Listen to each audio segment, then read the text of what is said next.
Hello students, I welcome you all back to Hyderabad IAS Academy. So in this lecture today, let us understand how to prepare one of the most important, and I call it as a dynamic topic for the preliminary examination. That is, let us understand the strategy, how to prepare economy for the prelims exam.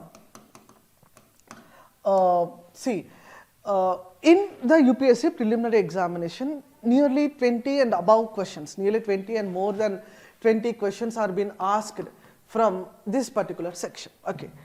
So, how the questions are actually asked? Let us understand. See, in this particular examination, yes, it is a mixture of dynamic plus statistical questions.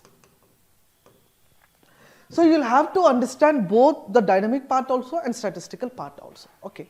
Anyone who speaks about economy, yes, they will be saying like we will be having two different types of economies. One is the microeconomics and the other is called macroeconomics. One thing at the very inside I am going to clear to you people is, yes, you don't have to read the microeconomics part, only stick to the macroeconomics part for your upcoming preliminary examination. Okay. And within the macroeconomics, I want you people to go through several areas of utmost importance. Like you may go with the area like national income and accounting. Okay, because one or the other question every year is been asked from the concept of GVA, gross value added, from the basics of GDP also, NDP also, GNP also, NNP also. Okay, per capita income also, like what is real concept, what is nominal GDP. So all those concepts are being asked again and again in your preliminary examination. So the first and the foremost important aspect to be noted is national income and accounting aspect. Okay. After national income and accounting purpose, I request you people to go with, and thorough knowledge has to be understood with respect to the inflation. Okay, inflation is the second most important chapter which may be appearing to be more number of questions with relation to the current also, with relation to the static also. Okay, so traditional inflation, like what is inflation actually, what are the types of inflation, because we'll have different types. One or the other type of inflation is being displayed in the Hindu newspaper, so that also has to be updated by you people, like creeping inflation, walking inflation, running inflation, galloping inflation, hyperinflation, stagflation, skewflation, core inflation, headline inflation, disinflation, deflation. All the types of inflation are to be thoroughly mugged up by you people. And also the calculation of inflation, we will be calculating inflation basically on two different aspects. Like we will be calculating inflation on consumer price index also, we will be calculating inflation on the basis of wholesale price index also. And what is CPI and what is WPI has to be understood. Okay, along with CPI and WPI aspect, another important aspect that has to be noted here itself is what is GDP deflator. GDP deflator and its role in calculation of inflation. So yes, this is a very deep chapter to be understood and to be covered in a thorough manner. After you are done with inflation, then I will request you people to go for preliminary examination preparation and prepare the monetary policy. Within the monetary policy, you will be going up certain interesting aspects like what is RBI, what are the functions of RBI, okay, what is the currency circulation status in India, what is demonetization and its current aspects with regard to that, because demonetization recently 4:1 verdict was passed. The demonetization have no flaws, demonetization is completely a legal aspect. Okay, and you may be also asked to write about another aspect also, I mean asked to give another aspect also, like role of RBI in controlling the inflation. role of RBI in controlling the inflation, like CRR, SLR, repo rate, reverse repo rate, another monetary policy tools also, like Monetary Policy Committee, Section 7, everything is important. Marginal standing facility, liquidity adjustment facility, open market operations, all those aspects will become important in monetary policy. After you are done with the monetary policy, then I am very much interested to go to the fiscal policy aspects. Okay, so under the fiscal policy, I request you people to go with the detailed analysis of the fiscal policy.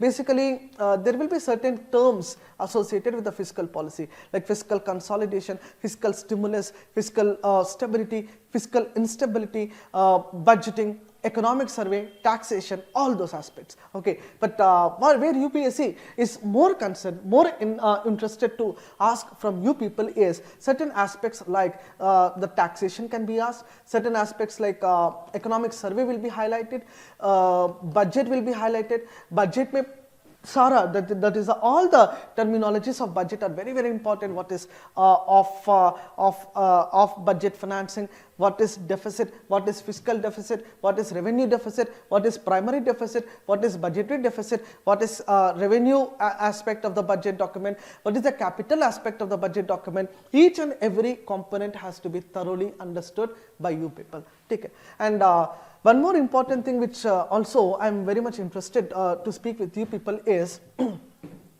about the money market and capital market. This is one another important area where you may be asked more number of questions like what is primary market, what is secondary market, what is money market, what is call money, what is narrow money, what is notice money. All those aspects will become very important to you people in your upcoming preliminary examination. Okay.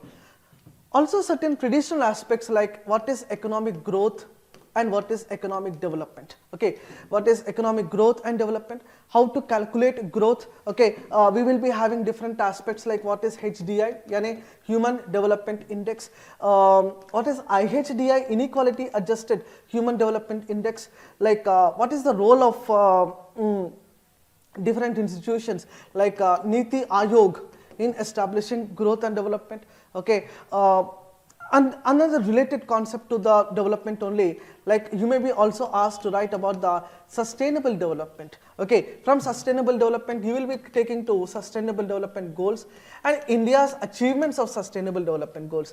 This is continuity which you should be thorough with, which you should be perfected with. Okay guys, so sustainable development also has to be connected with this particular aspect that are called economic growth as well as economic development. Okay, after you are done with that, definitely you will be in, going to a different topic like what is separately also you will have to discuss one another important aspects like 3 sectors in economy, 3 sectors in Indian economy. Okay, 3 sectors in Indian economy where you will be very much interested to read about the 3 sectors like the primary sector dealing with the agriculture and allied activities, secondary sector dealing with the industries and manufacturing, tertiary sector dealing with the services sector.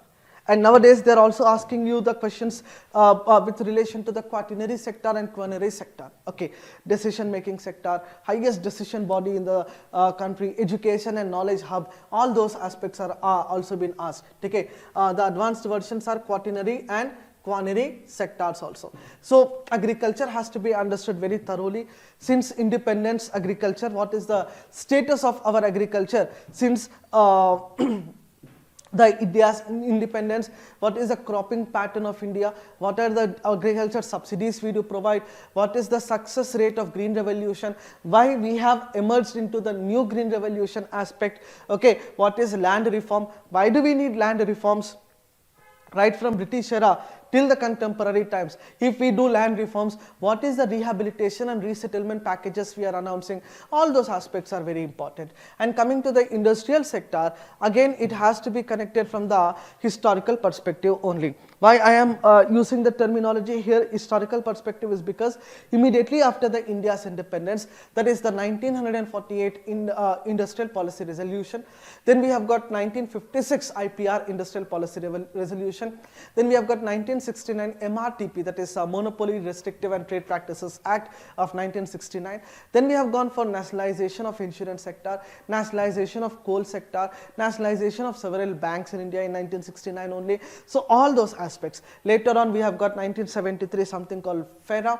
Then we have replaced FERA in 1999 with FEMA, that is Foreign Exchange Management Act. So after that only we have shifted from being a socialistic pattern of economy to services dominated economy. That is where we have entered into the 1991 LPG reforms. And what is the background of LPG reforms? What is BOP crisis? Why we have entered into the LPG reforms? What is appreciation of the currency, depreciation of the currency? What is revaluation and devaluation of the currency? Why we have entered into that particular aspect? Everything has to be discussed and understood.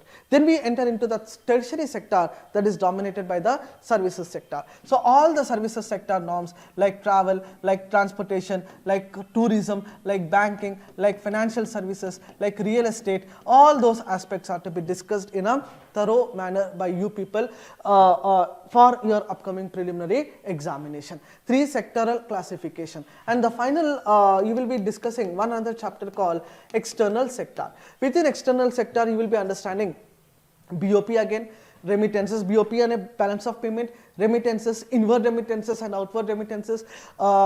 You will be also interested to discuss about one another aspect also, like what is RERA, what is the idea of REER and NEER, real exchange effective rate, nominal effective exchange rate, REER and NEER concepts also, FDI, foreign direct investment, FPI, foreign portfolio investment, FII, foreign institutional investment. All those aspects are to be discussed and analyzed in the external sector. Okay. After that, finally, the schemes that are launched by the government of India. See, this is such a topic to be connected from current affairs point of view also and Indian economy point of view also. So, yes, schemes whatever are there that you should discuss from 2014 till present. So, what I mean is the current government schemes are very, very important in your upcoming examination of prelims, and later on you will have to brush up the budget of 2023-24 and economic survey of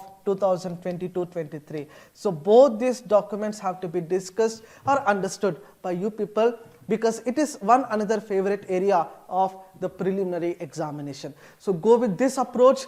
Drastically you will be landing in, like if you are asked 22 questions or 20 plus questions, naturally you will be clearing at least 17 to 18 questions correctly. Go with this flow, you will enjoy the subject also, and at the same time you will score better marks also. And once you are scoring nearly 17 to 18 in economy paper, cracking the preliminary examination, nobody can stop you. So for more such videos, keep watching Hyderabad IAS.